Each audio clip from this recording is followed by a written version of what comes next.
3232. 5 entries cost £5 plus 1 standard network rate message. Go to gbnews.com/win. Entries start from just £2. Call 0903 681 3232. Calls cost £2 plus your network access charge. Or post your name and number to GB12 PO Box 8690 Derby DE1 9TT. UK only. Entrance must be 18 or over. Lines close at 6 p.m. on the 4th of April. Please check the closing time if listening or watching on demand. Good luck.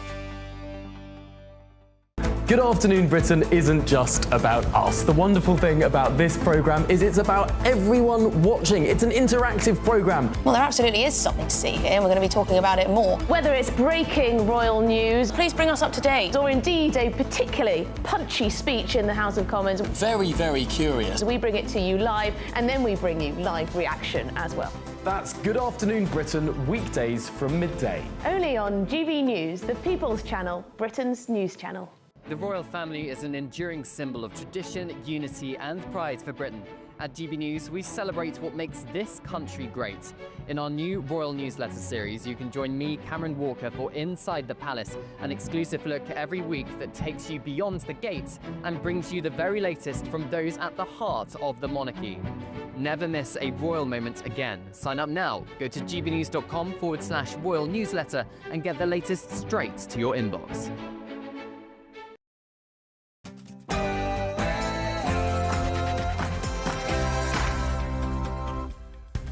Very, very good evening to you and welcome to GBN Tonight with me, Martin Dubney. Now today may be April Fool's Day, but there's nothing funny about the bill shocks hitting millions of Brits. Council tax, water, energy, gas, car taxes and even your loaf of bread are all set to skyrocket while fat cat councils line their pockets with eye-watering salaries all paid for by you. And to make matters worse, illegal migrants are living it up in luxury hotels and flaunting it on social media, all again while you foot the bill. It's a complete scandal. And hot cross buns and bread could be in shortage by Easter as wheat farmers are set to hold a national strike for the first time. And with Labour's communist-style policies and land grabs, are we heading for a communist-style Soviet bread shortage?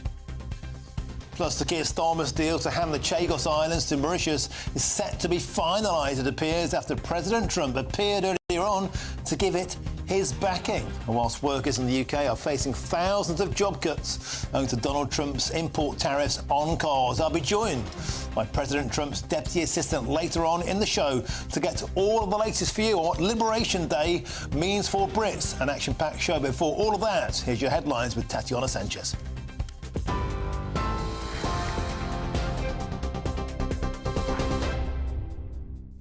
Martin, thank you. The top stories: millions of households across the country will see their bills increasing today, from energy and water prices to council tax and stamp duty. The 7 hikes in prices and tax coincide with the new financial year and what's being dubbed Awful April for consumers. Water bills are increasing by an average of £10 a month in England and Wales, while gas and electricity are up by £111 a year. Meanwhile, the basic salary for members of Parliament has increased by 2.8%. And the national living wage, up 6.7% this month, is worth £1,386 a year more to someone working a 40-hour week, who can now pull down an annual salary of more than £23,000. Well, that, says Kemi Badenoch, criticised the rise in employers' national insurance contributions, calling it a jobs tax that'll hit employment. It's said to increase from 13.8% to 15%. The Chancellor increased the NI for employers in her budget last year, which comes into force on the 6th of April during a press conference. This morning, the Tory party leader also said the cost of living is already unbearable. The White House says the US is open to taking calls on tariffs, as it said the tariffs announcement will be one of the most important days in US history. That's as the Foreign Secretary David Lammy earlier said the UK must prepare for the worst, as President Trump is set to introduce an array of tariffs tomorrow. Downing Street says the UK is at an advanced stage in talks with the US, adding that good progress has been made and all options are on the table. President Trump said last night he's settled on a tariff plan and says the US will be nice. His tariffs, including a 25% tariff on all cars imports, will be announced on his so-called Liberation Day tomorrow and will come into effect immediately. In other news, more than 20 legal claims of historical abuse at Celtic Boys Club have been settled for a 7-figure sum. About 30 former players had launched a class action against Celtic for damages. Thompson's solicitors said 70% of those cases had now been settled and further settlements are expected in the coming weeks. Celtic said it was very sorry that these events took place at the Celtic Boys Club and that it took the abuse extremely seriously because of the historic contacts between the two organisations. Several former coaches and officials at the Boys Club have been convicted in recent years of sexual offences against teenage players spanning decades. And a decorated World War II codebreaker who spent her youth deciphering enemy messages at Bletchley Park has died at the age of 101. Charlotte Betty Webb, MBE, who was among the last surviving Bletchley codebreakers, died last night. Mrs. Webb joined operations at the Buckinghamshire base at the age of 18, later going on to help with Japanese codes at the Pentagon in the US. She was awarded France's highest honour in 2021. The Women's Royal Army Corps Association described her as a woman who inspired women in the army for decades. And those are the latest headlines for now. More from me in an hour.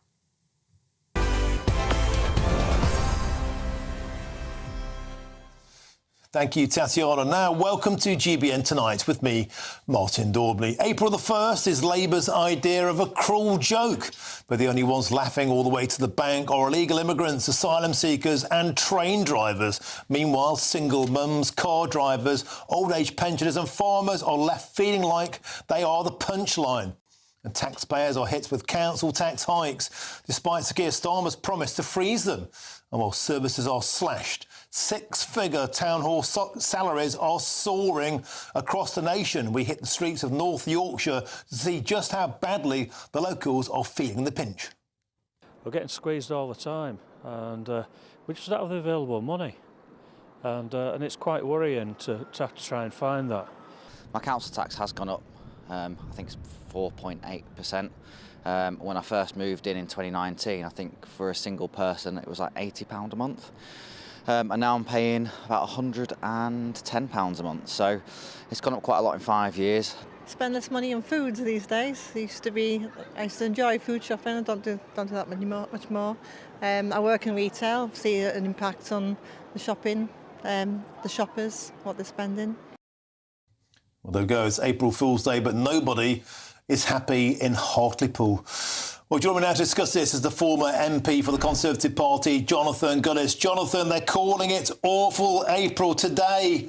All of these price hikes kicked in. It's going to get worse on April the 6th when National Insurance kicks in. Nobody is laughing on April Fool's Day.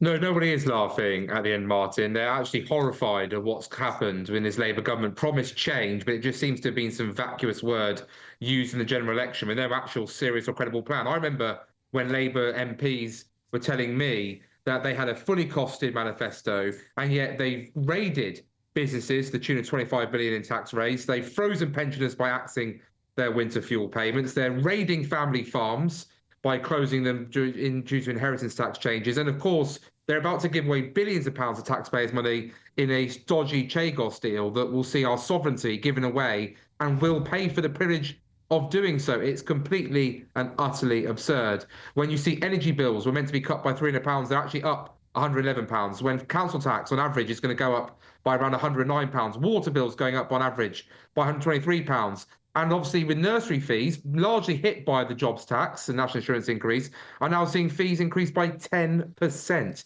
Working families being squeezed to the tune of around £3,500 over the course of this parliament because of Labour's disastrous, ruinous and incredible economy handling.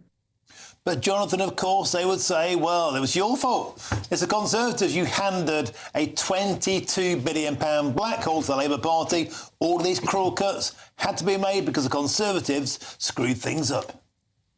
Well, this £22 billion black hole is mythical, isn't it, Martin? Because the OBR can't even back that up. And at the end of the day, the OBR actually, I think, said in their first budget it was about a £9.5 billion black hole. And let me think. Oh, that was the exact amount of money that they gave their trade union paid masters and giving train drivers a 10 grand pay rise to 60 grand to 70 grand. They inherited an economy that was turning a corner after having gone through the invasion of Ukraine, having gone through a global pandemic. These are things that Labour knew that were going on, and yet they seem to have spent no time actually going through the previous OBR spreadsheets and documents that under Conservative governments to come up with a credible plan. Rachel Reeves is destroying this economy. Jonathan Reynolds seems to be in hiding after it found out he lied on his CV about being a solicitor when actually he was a trainee solicitor. We know Rachel likes to embellish her CV too. It's just an absolute abomination. And Keir Starmer's spending today talking about playing a 4-hour programme in school time when actually we need kids to be learning a good quality education in front with their teachers, rather than giving what kids will want, which is the opportunity to sit in front of a screen and, quite frankly, as I know firsthand, will tune off.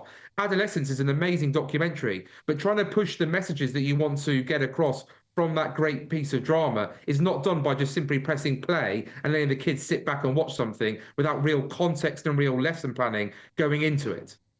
OK, Jonathan Gunners, an excellent start to the show. You've had your Weetabix on April Fool's Day. Thanks for joining us on the show. Always a pleasure to have your company. Now, let's get back to studio. I'm joined by my excellent panel. Top draw, they are no April Fools.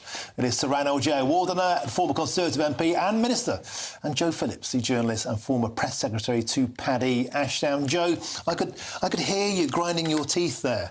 I haven't got any teeth left. Listen to that. Well, there honestly. we go. So push back, of course, Jonathan Gullis making hay well, on let's just April remember, Fool's Jonathan Day. Gullis lost his seat.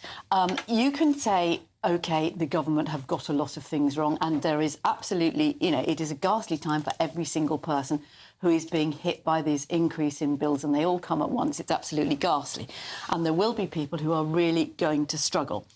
The previous government, of which he was a member, 14 years, we've only had 14 months. We haven't even had 14 months of the Labour government so far. And he mentioned some of the things that were going up. Well, water, that's privately owned.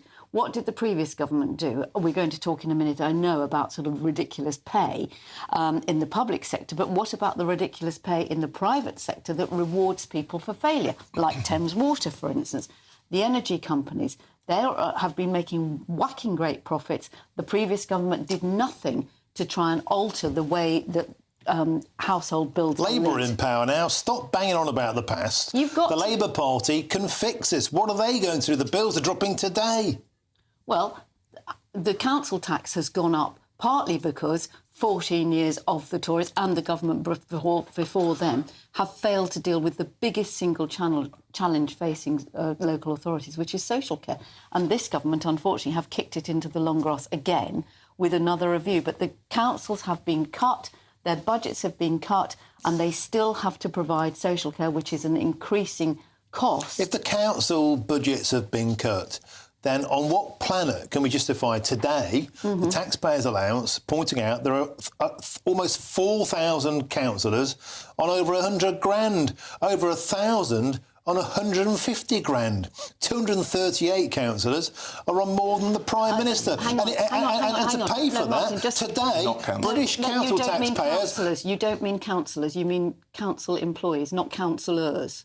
They're still paid for by the taxpayer. Today, people's tax bill, the council tax bill, went up by 5%. Yes, Brits are bankrolling these fat cats. Yeah, but I think it's really important to make the point that councillors will not be being paid that sort of money. Local council employees, semantics. This is still... No, it is semantics. It is. This is being paid for by people at home today who are seeing their bills go through the roof. If you are the chief executive or the financial director or something of a very large metropolitan borough, let's say Manchester or Liverpool or somewhere, you are dealing with an enormous number of things. You would be getting 4 or 5 times, if not more, if you were working in the private sector. And yes, of course, you can do whataboutery all the time at people getting paid. What you have to look at is, are they doing a good job? So where are these people? Have you got a list of where they are? Because if they're in Birmingham, clearly they're not doing a good job. Well, funnily enough, Birmingham didn't file their accounts. Well, there you go. And I wonder why. Probably in the rubbish heap. It's because there's 17,000 tonnes of garbage in the streets. Serrano, Yeah, I mean, look, these salaries point to a wider issue, which is that we've got too many people, full stop, in some of the bureaucracy of this country. And credit where credit's due, actually, to Labour. They have said that they want to slim down the number of councils. The trouble is they've just deferred that programme now an extra year rather than getting rid of some of these authorities today. So in my own county in Hampshire, there is a plan to rationalise the number of councils. Instead of having 11 district chief executives, a county council chief executive, 3 unitary council chief executives, let's streamline that. And that's the way that we can get rid of some of the bureaucracy that's simply not necessary in an era where we've got technology that can enable services to be delivered so much more efficiently. But more broadly than this, I think the truth that Jonathan rightly said is that Labour promised certain things, and they said that they've got a costed plan. They said that they were going to stick with their plan, like, for example, a £300 cut on energy. And what's happened? It's gone up. So it's not about what happened in the past. This is about Labour's record against Labour's own manifesto, which they said was fully funded and fully costed. I think those were their exact words. And the truth has been revealed now, which was there was no plan, and they had sadly just said whatever was necessary to get elected. Joe? I think there were some promises made about new hospitals from Boris Johnson. Remember him? There were all politicians make promises. And we were delivering these hospitals. I don't think so. There was a clear plan to do that. I don't think so. That was prisons written on the floor of the House. Those prisons are now being opened, and Labour, I'm sure, will take the credit for this. But that was under our administration. And Alex Chalk was here in this very seat a little while ago, telling us exactly about this. Yeah, no, I know. And there are things that but you can't say it's all nothing ever starts with a clean sheet of paper. You inherit what you inherit. But then they should not have promised to do what they said they were going to do, knowing, if this is the truth, if they knew that they were inheriting the situation as it is and they felt that it was not achievable, they should have been honest with the British people. Well, that's why they've said there's a 22 billion which the OBR has set out is false. Well, maybe it is false, maybe it isn't. But we do know there has been a cut in spending. And when you talk about incomes, and I know we were talking about benefits last week, but you're talking about the impact on real household budgets. The Conservatives and Labour have carried on with that. The rate of personal tax allowance has been stuck for years. Yeah. And that would be one way of actually helping people to raise them up, so that they can keep more of their money. And you could do that and it would have more impact on the people at the bottom of the pile. How long can the Labour Party keep on blaming the Conservatives for all this? I think they can blame them as long as they need to, but I think they have to... How long is that? How long is a piece of string? As long as a piece of string. But I think what they have to do is to show that they're making a difference, and as yet we haven't seen it. And I think that's the key, Martin, that you can blame, and of course, you start off, you think, you can do all these things. You don't need to tell me about politicians making promises. Look at what happened to the Liberal Democrats after they promised that, they'd scrap tuition fees. Where's Nick Clegg these days? Well, yeah, but, that's the whole point. Don't make promises that you can't keep. It's ridiculous. And I don't think the public actually believe the promises, but I do think people need to feel some change, and they need to feel something that is not just the doom and gloom of these awful bills. OK, so, Rano, how long can Sir Keir Starmer's Labour Party keep blaming the Tories? Well, I think our viewers tonight, and I think the British people as a whole, are smart enough to know that they've now had 9 months almost in government. And if Donald Trump, like it or not, has done all of the things that he has in the space of weeks, people in this country are smart enough to know that it's no longer good enough to say this is the Conservatives. And the polling bears this out. The polling now, people are saying that regardless what Labour say, Labour are responsible for the economic malaise that we are facing as a country, not the Conservative Party. So the people have spoken already. OK, we have to leave it there. Thank you very much, Serrano and Joe. Now, coming up next, hot cross buns and bread could be in shortage by Easter as wheat farmers are set to hold a national strike for the first time. Now, with Labour's communist-style policies, are we heading for a communist-style bread shortage? I'll be joined by a farmers' leader next, who's organising these strikes. That's here on GBN tonight.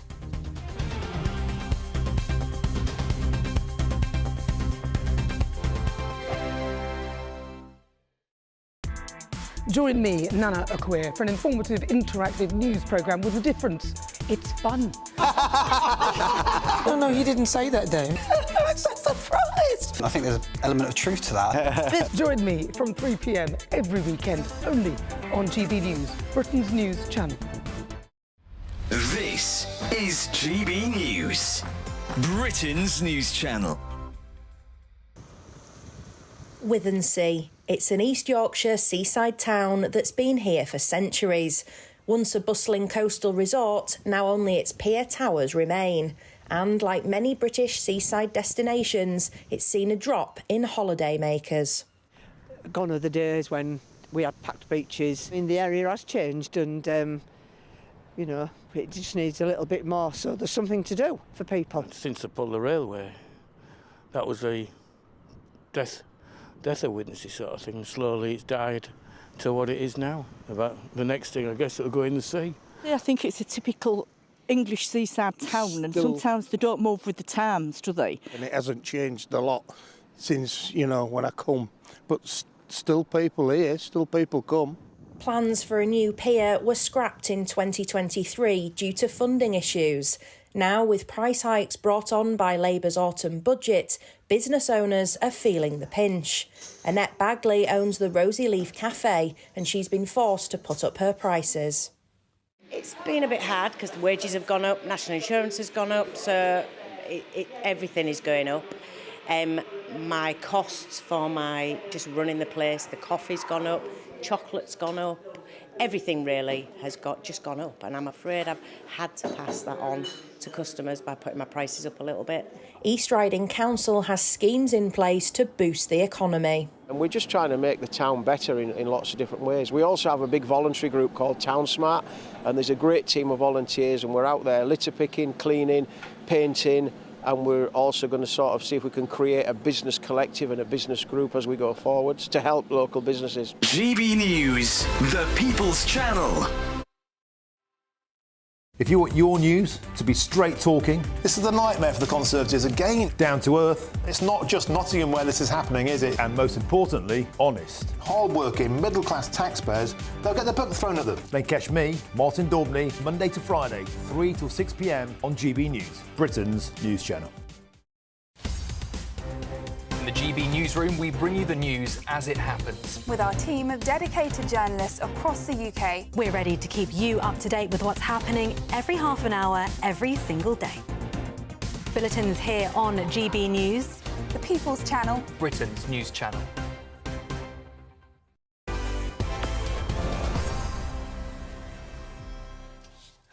Welcome back to GBN Tonight with me, Martin Daubney. Now, a hot cross-burn shortage and a bread shortage could be upon us as we run up to Easter, owing to the first ever national farmers' strike. Now, British farmers are refusing to supply milling wheat in protest against Rachel Reeves's inheritance tax raid and also the land grab. Now, the move, aimed at raising concerns over food security and the UK's reliance on imports, is expected to disrupt the availability of flour and bakery products ahead of Easter.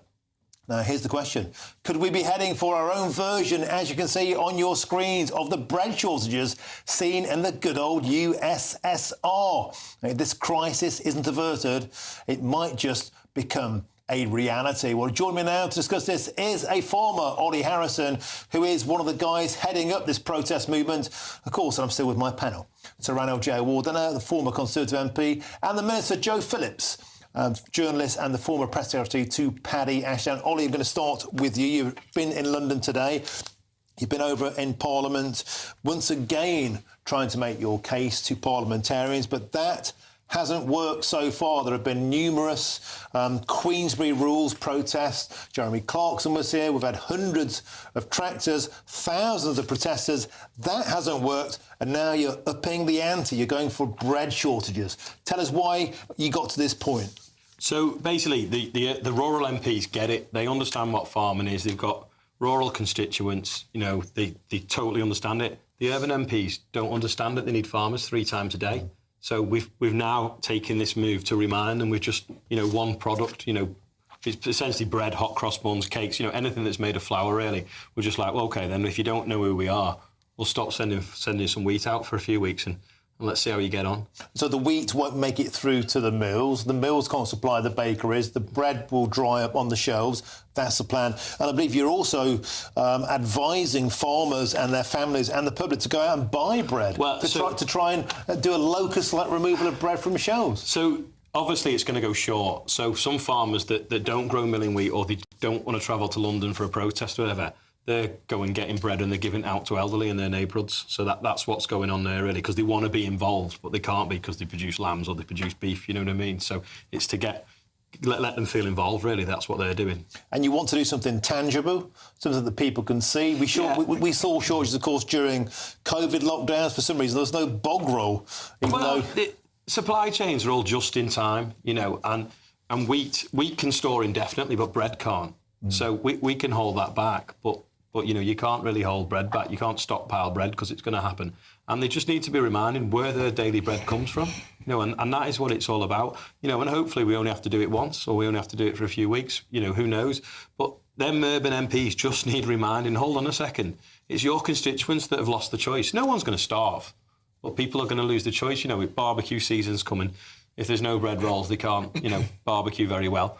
You know, they need to realise, and you know, and if you're watching anyone that likes a burger or whatever, get in touch with your MP and say, you know, I don't like the fact that I've not got empty shelves. You know, it's Britain. It's Britain in 2025. We shouldn't be queuing for bread or have it rationed. It's bonkers. Do you think if there were shortages of things like bread and hot cross buns, the British public, who've been very supportive until this point, do you think they will still back you? Well, yeah, I mean, we're kind of a bit like train drivers. People get angry about train drivers, but they don't actually know them, do they?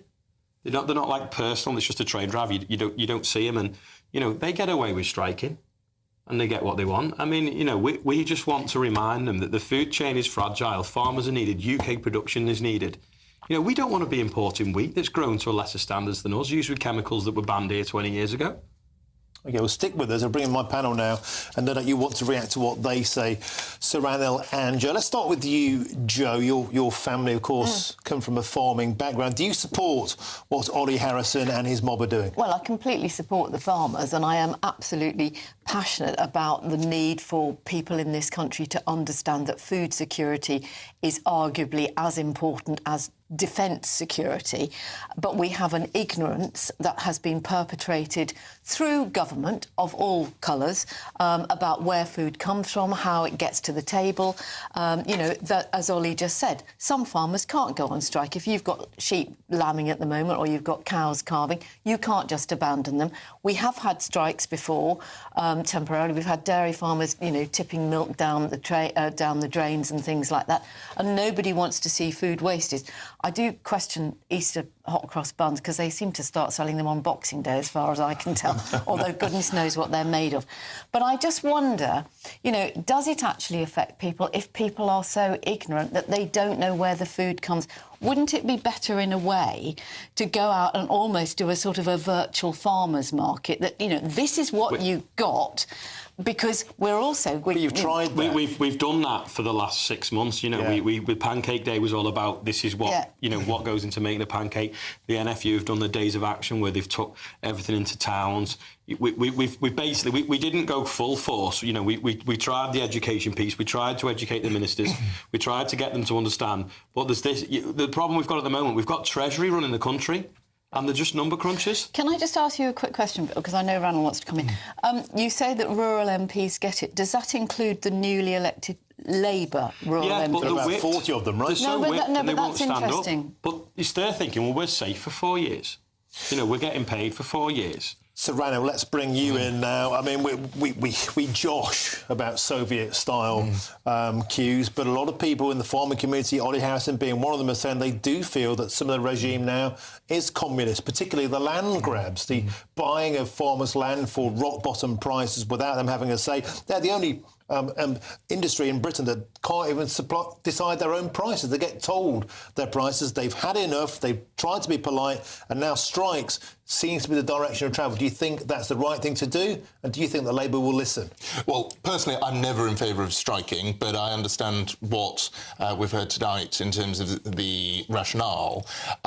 In terms of the land grab, though, I mean, yes, this is deeply concerning, alongside the family farm tax, alongside wider issues that are affecting many businesses across this country. You know, a lot of people don't understand the low yield, ultimately, on farming, which is only possible thanks to family farms being able to be handed down through the generations. And although the overall value of a farm might be high, the yield is very low, and so it's not possible for farmers to weather this without the government U-turning. I think there is one concern that I do have, and I'd be interested actually in Ollie's view on this, which is that, you know, the NFU in the past had spent a lot of time criticising the Conservatives in government on certain things. And actually, I fear that that has almost allowed Labour to slip these sorts of policies in through the back door, including the suggestion in the past, oh, we weren't going to touch, they said, inheritance tax. And of course, that's exactly what they did at the first opportunity. I mean, what's your view on that? What's your view on what the NFU should be doing? I mean, the NFU have tried for years to you know, educate MPs, invite them to farms. I've hosted numerous MPs on my farm. But I think Labour was very much, oh, it's jam tomorrow, it's jam tomorrow. When we get in, everything's going to be better. But they don't understand it. They've spent more time throwing stones than actually listening. We've got 2 ears and 1 mouth. They need us to be listening. And they've got a huge majority now as well. Yeah, and that's it. They're just riding roughshod. Yeah. Ollie Harrison, what's the resolve? I mean, I've got to say, I've been asking GBNews viewers for their take on this today. I would say 99% of our viewers support what the farmers are doing. They're prepared to go without bread for a while. They're prepared to get some flour in when they can get it. How is the mood amongst farmers? If this doesn't work, are you going to go further?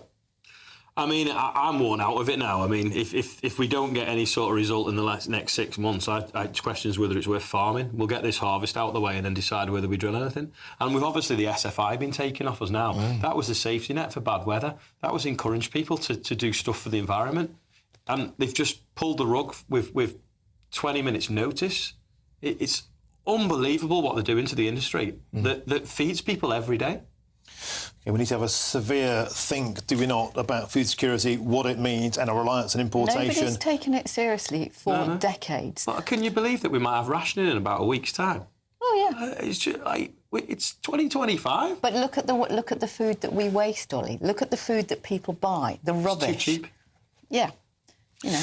I wonder if people watching this out there would be supportive of food shortages in the name of supporting British farmers. Please let us know.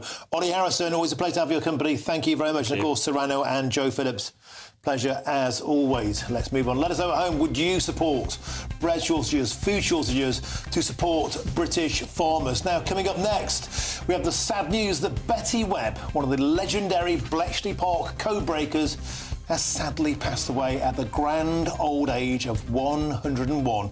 Just a few months ago, we had the absolute privilege of spending time with Betty as she reminisced about her top secret role as one of the Bletchley girls. That's next. Hi, I'm Michelle Dewberry, and my show is your opportunity to cut through all the noise and dive in headfirst to some robust debates. Ideas clash. Situation, no, isn't it? Because the failure is... You're deliberately avoiding my point. Nothing's held back. And if you think this is the end of it, wait for more. And we do not shy away from the difficult stuff. Sometimes I want to shake people and say, if only you understood. So join me on Jubes & Co. weeknights at 6 p.m, only on GB News, Britain's news channel.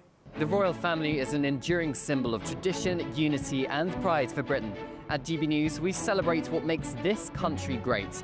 In our new royal newsletter series, you can join me, Cameron Walker, for Inside the Palace, an exclusive look every week that takes you beyond the gates and brings you the very latest from those at the heart of the monarchy. Never miss a royal moment again. Sign up now. Go to gbnews.com/royal newsletter and get the latest straight to your inbox. Good Afternoon Britain isn't just about us. The wonderful thing about this programme is it's about everyone watching. It's an interactive programme. Well, there absolutely is something to see here, and we're going to be talking about it more. Whether it's breaking royal news, please bring us up to date, or indeed a particularly punchy speech in the House of Commons. Very, very curious. We bring it to you live, and then we bring you live reaction as well. That's Good Afternoon Britain, weekdays from midday. Only on GB News, the People's Channel, Britain's news channel. This is Britain's Newsroom, where your voice matters. It's just astonishing. With expert analysis and honest opinion, we don't just keep you informed. We bring you unique perspectives you won't see anywhere else. Can't argue with any of that. When the news happens, it happens here. On Britain's Newsroom, weekdays from 9:30 a.m. Only on GB News. We're proud to be GB News, the People's Channel. And as you know, we always love to hear your views. Now, there's a new way of getting in touch with us at gbnews.com/yoursay. By commenting, you can be part of a live conversation and join our GB News community. You can even talk to me, Bev Turner, or any of the members of the GB News family. If you want your news to be straight talking, this is a nightmare for the Conservatives again. Down to earth. It's not just Nottingham where this is happening, is it? And most importantly, honest. Hard-working, middle-class taxpayers, they'll get their book thrown at them. Then catch me, Martin Daubney, Monday to Friday, 3 till 6 p.m. on GB News, Britain's news channel. Exciting news. Every Friday, my Patrick Christie's Tonight Show is going to have a twist to it. We're welcoming some special guests. You. That's right, on Fridays I'm going to be doing my show in front of a live studio audience because this show is about you and what you have to say. It's going to be the same big debates, same big topics, same big opinions, but every Friday night at 9 p.m. you are invited to come on down to Patrick Christie's Tonight to be a part of the action. Only on GB News, the People's Channel, Britain's news channel.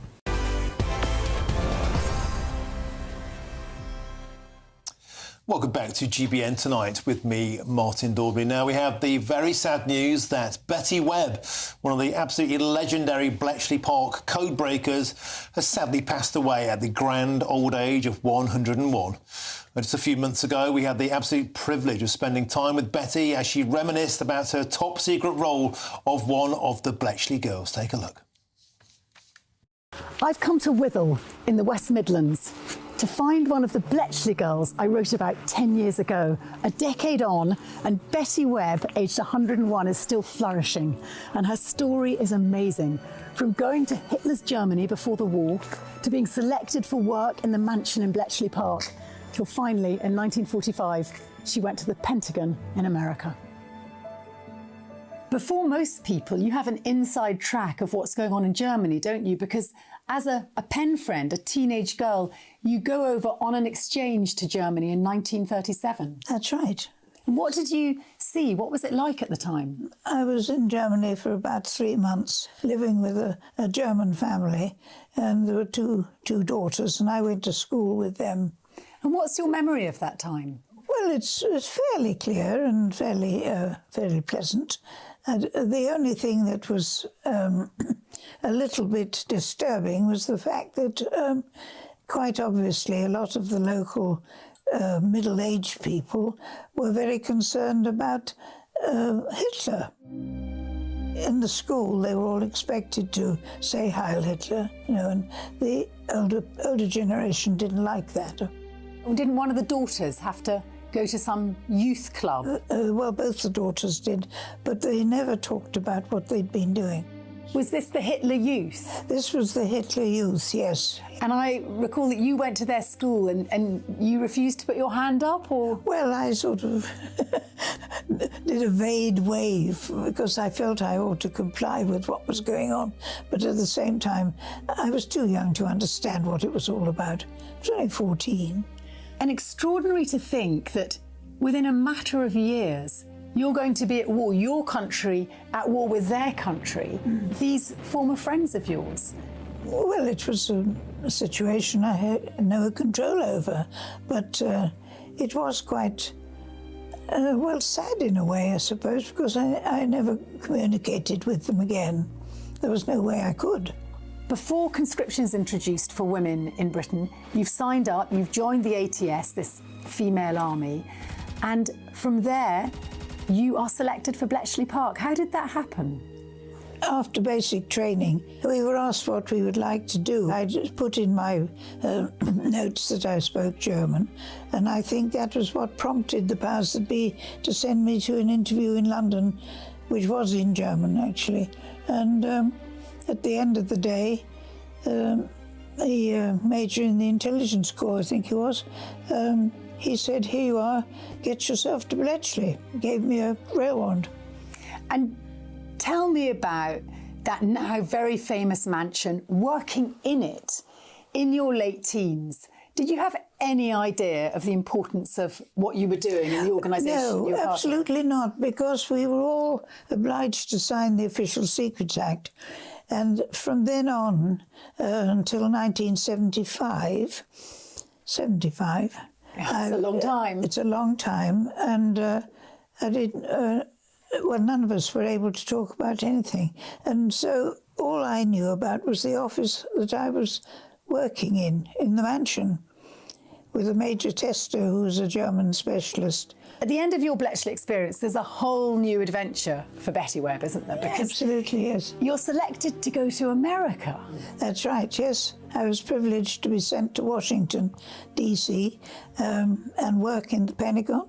To begin with your data inputting, but quite quickly they recognise you've got certain skills, and you are selected to paraphrase messages in the Pacific War. I think we've got here an example of what you were actually doing, how you were paraphrasing. If I give it to you, perhaps you could explain it to us. I'll say a message read, Kohima will be bombed at 0800 hours on July the 12th, and troops will follow from Mike Tiller to take over the town.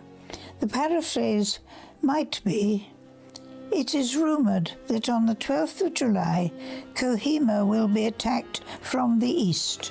In other words, you are taking the meaning of the message, but using different words to disguise the fact that you've cracked the codes and worked out what they're saying to each other. Absolutely. Brilliant. Yes.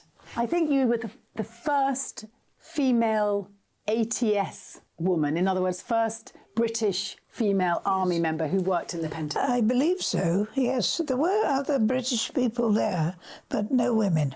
I was the only woman. Extraordinary. Betty, I wonder if you could explain, as a staggering 101, what it means to you to remember and to be seen and to be remembered yourself for your service. Well, I'm just beginning to realise that it was a tremendous honour and something I'm proud of. There were many years when I never gave it a second thought, funnily enough. But now, especially this last year or two, I've been made much more aware of the fact that I made a small part in it, took a small part in it. You've had the most remarkable life, Betty. You've been awarded a Légion d'honneur and you've been given an MBE and you're 101, if we're allowed to say that, and you went to the coronation. Have I missed anything out? Well, looking back over my life, I think I've been extremely privileged. And we should mention, you have written not one but two books. This is your second book, isn't it? It is, yes. Amazing. No more secrets. People will be longing to know, what is your secret? How are you so extraordinarily well at 101 and so vital, so on it? Well, that's very kind. I don't really know, except many members of my family have lived to be over 100. It's just fortunate that I'm in a family that does live a long, good life. Yeah, I don't believe it's only fortunate. I also happen to think you make your own luck. And I've got to say, you've also been the most remarkable friend. Thank you. What an astonishing woman, our finest ever generation, Betty Webb, the top of that tree. What an amazing woman. Just a few months ago, sharp as a tack. Betty, rest in peace. Now, coming up next, the Keir Starmer's deal to hand the Chagos Islands off to Mauritius is set to be finalised after President Donald Trump gave the deal his backing. And whilst workers in the UK are facing thousands of job cuts owing to Donald Trump's import on tariffs. Next, I'll be joined by President Trump's Deputy Assistant, Dr. Sebastian Gorka. Dinner under the stars tonight? That reminds me of our travel insurance. You mean All Clear Skies? All Clear Travel Insurance sponsors GB News travel destinations forecast. Hi there. If you're heading further afield over the next few days, it is going to be unsettled across much of the Mediterranean, particularly for Greece, where very lively showers and thunderstorms will continue during Wednesday. Showery for southern Italy, but northern Italy largely fine with some sunshine. South of France into Spain and Portugal. We've got spells of rain moving in along with a gusty wind, and that unsettled weather sticks around for the end of the week, whilst the showers become fewer and less frequent in Greece. All Clear Travel Insurance sponsors GB News Travel Destinations Forecast. Evening, welcome to your latest weather update from the Met Office here on GB News. The sunshine continues tomorrow. It will be a little bit chilly overnight, warming up as we go through the day. Again, though, some places having a noticeably cool breeze. Notice quite a few isobars across the UK. High pressure, though, is the dominant feature. That is what is bringing us the sunshine. With the easterly breeze, we could start to see a little bit more low cloud, just lapping onto some of these coasts in the east, and particularly inland over the hills. So the Pennines and the Grampians could see some low cloud developing, but for most it's a clear night, and that will allow temperatures to dip to single figures. Pockets of frost possible in rural areas. Still a noticeable breeze blowing across the south, quite gusty, particularly this evening across the far southwest. But the winds are pretty light across mainland Scotland. Certainly inlands we could see a hint of frost, just a whiff of blue there on the chart, and there could be some of this hard just sticking to the east coast at times for tomorrow. Could be a bit grey as well across parts of southern Scotland, northern England, again over high ground, but clear to start off with in Northern Ireland, Wales and the bulk of England. Again, though, quite a cool breeze blowing across some southern counties, and more noticeable perhaps across East Anglia into Lincolnshire, this breeze as we go through tomorrow. Light winds could mean this cloud is quite stubborn across parts of the coast of the east of Scotland, but we should again see lots of sunshine over the Highlands. That could be where we see the highest temperatures once more, because inland after that chilly start, temperatures getting into the mid to maybe high teens, perhaps not quite as mild as today. And with that breeze coming from the North Sea, those eastern coasts will be chilly. Bit of a change for Thursday, more cloud in the southwest, even a few showers for Somerset, Devon, Cornwall, perhaps parts of South Wales could catch a shower. Elsewhere though, another sunny one on Thursday. Still a brisk chilly breeze in the east, but elsewhere turning a bit warmer across the heart and southeast of England, where we could see those temperatures getting over 20 Celsius. If you want your news to be straight talking, this is a nightmare for the Conservatives again. Down to earth. It's not just Nottingham where this is happening, is it? And most importantly, honest. Hard-working, middle-class taxpayers, they'll get their book thrown at them. Then catch me, Martin Daubney, Monday to Friday, 3 till 6 p.m. on GB News, Britain's news channel. Westminster, the ultimate clique. And you're fighting like rats in a sack. But here on the Camilla Tominey Show, we ask the questions the establishment media is too scared to ask. OK, let me ask you a straight question, because I know you're a straight-talking politician. Whether it's net zero, illegal immigration or law and order, nothing is off limits. You had the power then. Yeah, as I and say, now you've lost it. That's the Camilla Tominey Show, a politics show that's fearless. But no, let me finish my question if you don't mind, because it is my show. Sundays at 9:30, only on GB News, the People's Channel, Britain's news channel.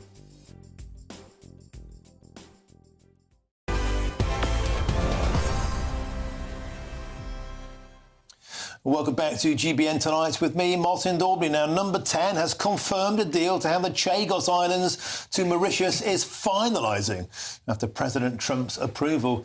Now, the move could cost British taxpayers an astonishing £18 billion, with Mauritius demanding 800 million quid a year, plus billions in so-called reparations, and the deal follows an International Court of Justice ruling, though not legally binding in the UK. And it sparks outrage, with critics warning it will weaken Britain's security and strengthen China, an ally, of course, of Mauritius. Well, I'm very pleased, I'm delighted to say.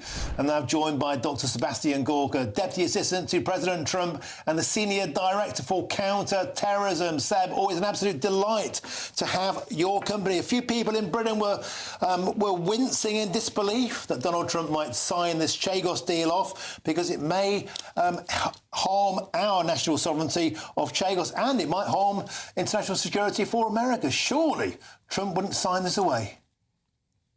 Well, I think if you look at what's happened in the last 8 weeks globally, not just here in the United States, what the president does, whether it's regards to Gaza, peace in Ukraine, securing free passage of international shipping off the coast of Yemen, or even a potential deal with regards to Greenland. Yes, the president's interests are the interests of the Western world and global peace. So, the Chagos Islands deal is a little bit out of my remit as Senior Director for Counterterrorism, but there is no doubt that the Commander-in-Chief is taking actions to secure global security and peace, whichever theatre or whichever part of the globe.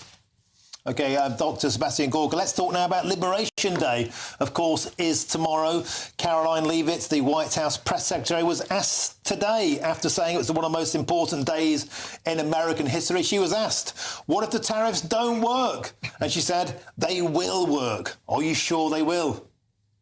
Oh, without a question of a doubt, absolutely, with utter certitude. I find it really amusing when, the so-called establishment media or the talking heads ask questions about whether or not something the president has suggested is going to work. This isn't the first time he was president. We were in the White House before 8 years ago, and the actions he took back then were just stunning in terms not only of, crushing ISIS, for example, so national security or securing our border, but in terms of international trade and the economy. By the end of the second year of the Trump administration, our economy wasn't the biggest America had ever seen. It was the biggest economy the world had ever seen. So the president is interested in free trade, but free trade that is fair. And that's really what the tariffs are all about, Martin. And what might that mean, do you think, for the United Kingdom, the so-called special relationship? We're looking down the thick end of potentially 25,000 jobs in the British motor industry being under pressure as a consequence of tariffs on British motor cars into America. Does it leave the special relationship in the gutter? No, I don't think it does. As I've said before on your show and on other shows on GB News, the president has a very special place in his heart for the UK. I think the way that he is received by the royal family when he comes on those states visits demonstrates it is mutual as well. And beyond that, if both sides treat each other equitably, if there aren't inordinate tariffs upon US goods going into the UK, then there won't be similar inordinate tariffs on British goods coming into the US. If everybody sets the playing field level, then everybody wins and the pie just gets bigger. There was an incredible moment in the British press earlier, Dr. Gorka, where it was stated that a free trade deal with Britain involves free speech in Britain. It's something that J.D. Vance spoke about, in particular a protest by a Christian at an abortion clinic. How important is free speech to this whole deal, and why, actually, is America poking its nose in? Well, I think it's important not just to bilateral relations, it's important to Western civilization. It's not a question of poking our nose into anything. A good friend of mine, a very good friend of mine for more than 20 years, texted me as soon as he saw that headline, and he said, God bless President Trump. And that was a Brit. That was a friend of mine in the UK. Why? Because, yes, it is enshrined in our Constitution, the First Amendment, the freedom of speech, but I don't think it should be a uniquely American level of freedom that comes to the expression of speech. I think that should be something that any member of Judeo-Christian civilization recognizes. So this isn't about politics. It's not about getting your nose under the tent. It's about the values upon which our civilization is founded. And Dr. Gorka, do you share that concern that free speech in Britain is in peril?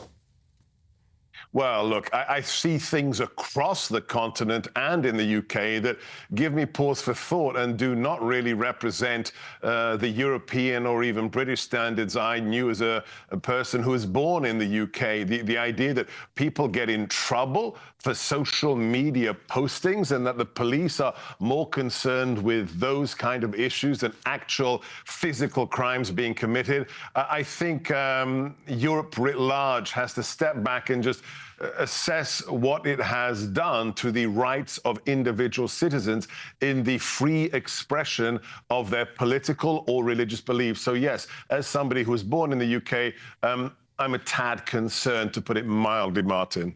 OK, thank you for your pleasure, for your company. It's always an absolute delight, Dr. Sebastian Gorka. And the best of luck ahead of Liberation Day. Thank you very much. Now, coming up next is State of the Nation, hoving into view like a vision. Sir Jacob Rees-Mogg. Sir Jacob, may I probe you on Liberation Day, what you think it means for the UK-US special relationship? Well, if Dr. Gorka's right, and this is about getting free trade, and we lift our tariffs on US cars, and we lift our tariffs on US chicken and US beef and all of that, and it opens up free trade, that's good news, because free trade is always good news. If it is, in fact, about protecting American industry, that's bad news, because that hits American consumers who will be poorer, will buy less. It actually protects inefficient companies. Tariffs protect failing companies. Strong businesses succeed without tariffs. So if it's about free trade, great, I'd love us to get rid of all our tariffs against the US, which are pretty high. 10% tariff on cars, plus 20% VAT, so it's effectively a 12% tariff. Our absolute hostility to buying American food. I like a little bit of chlorinated chicken, you know. Gets rid of all the germs, doesn't have any salmonella, nice clean stuff. Well, we should open up. In fact, Ollie Harrison, a British farmer who was in that chair a moment ago, he was saying, I don't know what the fuss is about. Chlorinated chicken, and we've chlorinated salad for years. Talk to which, what's on your menu? What am I going to be talking about? I'm going to be talking about the destruction of the economy by the Labour government today, because they have brought in a whole raft of charges that will put up inflation. So the council tax is going up. Water prices set by a government agency are going up. Gas prices set by a government agency are going up. Whole swathe of inflationary moves, not to mention national insurance putting up the cost of employment, which will lead to inflation, higher interest rates and a sluggish economy, and it's all the fault of Rachel Reeves. We'll leave it there. Thank you very much. State of the Nation up next. Thanks to my panel, Serrano and Joe Phillips. I'll be back 3 till 6 tomorrow.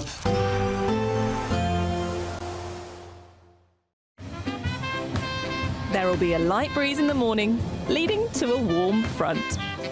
Boxed heat pumps, sponsors of weather on GB News. Evening. Welcome to your latest weather update from the Met Office here on GB News. The sunshine continues tomorrow. It will be a little bit chilly overnight, warming up as we go through the day. Again, though, some places having a noticeably cool breeze. Notice quite a few isobars across the UK. High pressure, though, is the dominant feature. That is what is bringing us the sunshine. With the easterly breeze, we could start to see a little bit more low cloud just lapping onto some of these coasts in the east, and particularly inland over the hills. So the Pennines and the Grampians could see some low cloud developing, but for most it's a clear night, and that will allow temperatures to dip to single figures. Pockets of frost possible in rural areas. Still a noticeable breeze blowing across the south, quite gusty, particularly this evening across the far southwest. But the winds are pretty light across mainland Scotland. Certainly inlands we could see a hint of frost, just a whiff of blue there on the chart, and there could be some of this hard just sticking to the east coast at times for tomorrow. Could be a bit grey as well across parts of southern Scotland, northern England, again over high ground, but clear to start off with in Northern Ireland, Wales and the bulk of England. Again, though, quite a cool breeze blowing across some southern counties, and more noticeable perhaps across East Anglia into Lincolnshire, this breeze as we go through tomorrow. Light winds could mean this cloud is quite stubborn across parts of the coast of the east of Scotland, but we should again see lots of sunshine over the Highlands. That could be where we see the highest temperatures once more, because inland after that chilly start, temperatures getting into the mid to maybe high teens, perhaps not quite as mild as today. And with that breeze coming from the North Sea, those eastern coasts will be chilly. Bit of a change for Thursday, more cloud in the southwest, even a few showers for Somerset, Devon, Cornwall, perhaps parts of South Wales could catch a shower. Elsewhere though, another sunny one on Thursday. Still a brisk chilly breeze in the east, but elsewhere turning a bit warmer across the heart and southeast of England, where we could see those temperatures getting over 20 Celsius.